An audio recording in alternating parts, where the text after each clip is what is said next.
A year ago, the Black Panthers were much more active. You heard much more about that type of struggle. Is the time of the Black Panthers past? The Black Panthers still exist, and the Black Panthers are still extremely active in the Oakland community and in communities all over the country. I'm not sure whether you are aware of what is now happening in the Black Panther Party and the kinds of things that members of that party are doing now. No, but tell me. First of all, if you're going to talk about a revolutionary situation, you have to have people who are physically able to wage revolution, who are physically able to organize and physically able to do all that is done. Yeah, but the question is more, how do you get there? Do you get there by confrontation, violence? Oh, is that the question you were asking? Yeah. See, that's another thing. When you talk about a revolution, most people think violence, without realizing that the real content of any kind of revolutionary thrust lies in the principles and the goals that you're striving for, not in the way you reach them.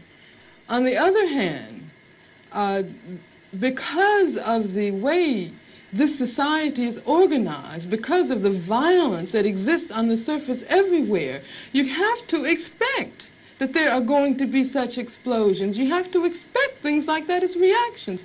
If you are a black person and live in the black community all your life and walk out on the street every day seeing white policemen surrounding you, when I was living in Los Angeles, for instance, long before the situation in L.A. ever occurred, I was constantly stopped. No, the police didn't know who I was, but I was a black woman, and I had a natural, and they, I suppose, thought that I might be a, quote, militant.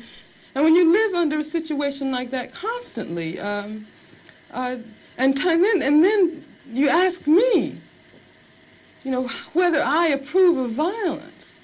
I mean, that just doesn't make any sense at all. Whether I approve of guns. I grew up in Birmingham, Alabama. Some very, very good friends of mine were killed by bombs that were planted by racists.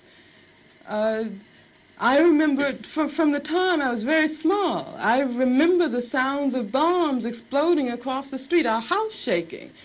I remember my father having to have guns at his disposal at all times because of the fact that at any moment we might expect to be attacked. The man who was at that time in complete control of the city government, his name was Bull Connor, would often get on the radio and make statements like, niggers have moved into a white neighborhood, we better expect some bloodshed tonight. And sure enough, there would be bloodshed.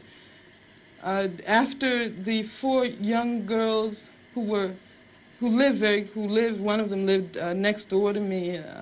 I was very good friends with the sister of another one.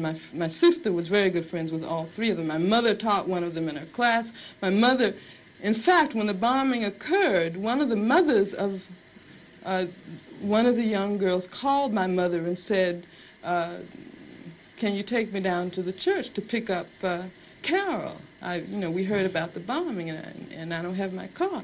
And they went down, and what did they find? They found limbs and heads strewn all over the place.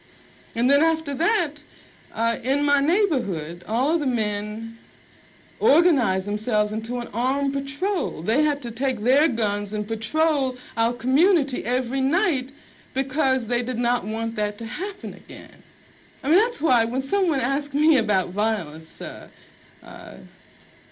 I just find it incredible. Because what it means is that the person who's asking that question has absolutely no idea what black people have gone through, what black people have experienced in this country since the time the first black person was kidnapped from the shores of Africa.